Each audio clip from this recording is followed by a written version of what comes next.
I don't really talk that much on this channel about Star Wars. However, I figured that since I've been sitting with it for about a month and a half now, that I would give my thoughts overall really quickly, kind of like a lightning video on Maul Shadow Lord. And I think overall that Maul Shadow Lord kind of sort of brought Maul back, if you know what I mean. Now, the course that Disney has been on over the last few years has not been my favorite, I'll say that much. And I'm not really a fan of where Star Wars is heading particularly. However, when something good comes out, I'm going to say it. And we had this debate with many people within our community over at the Roller Roamcast, which by the way streams every Friday. So you can go over to the channel and you can check it out if you want to. We're live every Friday. You can see me and Roland talk, do our thing. But point is yeah, man, the show's pretty good. Now, the first 4 episodes are a little bit tedious, kind of, sort of, and I would say everything happens in the last 4 episodes. You low-key could have made the last 4 episodes into like a 90-minute animated movie, and it would have gotten the same message across. And I'll say, I like Lawson, I like 2 Boots. However, for the first 4 episodes, it did not feel to me like Darth Maul was the main character of the Darth Maul show. It felt to me like the girl who is going to turn into Talon, and like Lawson and 2 Boots were like the main characters of the Maul show for the first 4 episodes. And basically the main premise is that Maul is on this planet, and it's kind of a good place for him to hide out and all that stuff. And there's a vacuum left in the wake of Order 66 and the Empire rising to power and such. So he's trying to make his mark in the criminal underworld, right? But he also has a bigger vision in mind and a bigger plan in motion. And he really wants this young Jedi that he comes across early in the season. Has a really cool fight with her. She readjusts him to go back to her master to save him. She's with him for most of the season. However, all of these main characters all meet up in the final 2 episodes to get off-world because the Empire, who had previously not been on this planet, is now on this planet.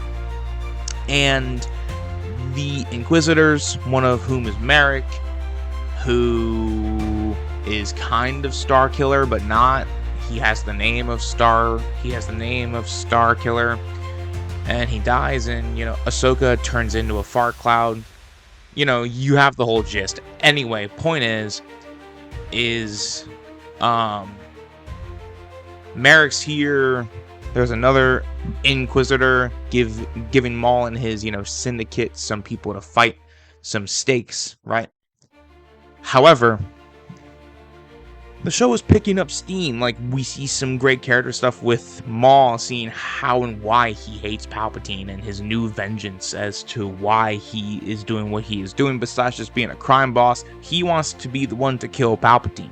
That's his new motivation. Now, the problem is, we already know what happens because Star Wars is in a 90-year time loop.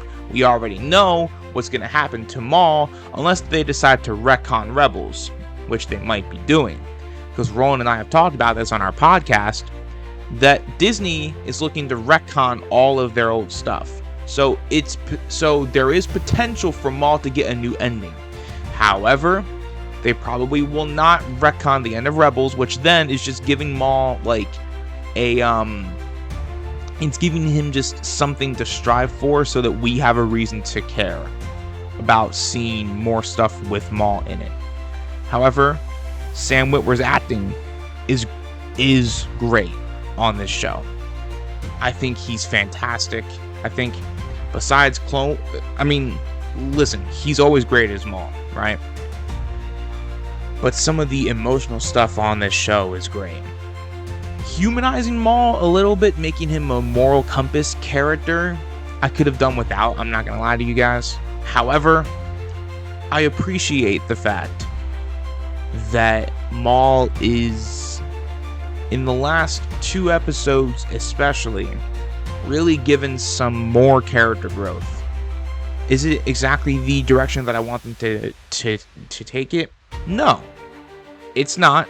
However, it's something, and I sincerely appreciate that. And spoilers for those that haven't seen it yet, but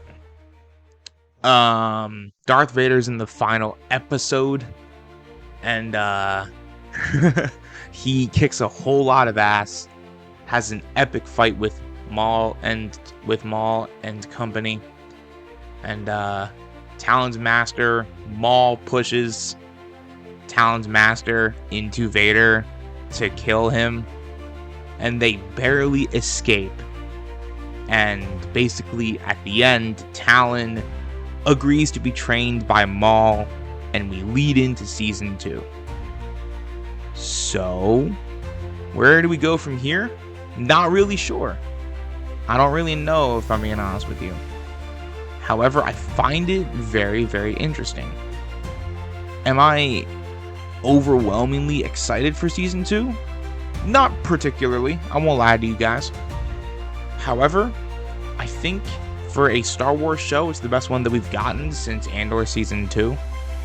And I think that in terms of actual quality, it's the best animated show that we've gotten since the end of Clone Wars. That's just my hot take. May not be that hot of a take, but Maul Shadow Lord gets an 8.5 out of 10, and I will be cautiously optimistic for season 2. So yeah, be on the lookout for the John Wick videos. When I see it, I will review Supergirl.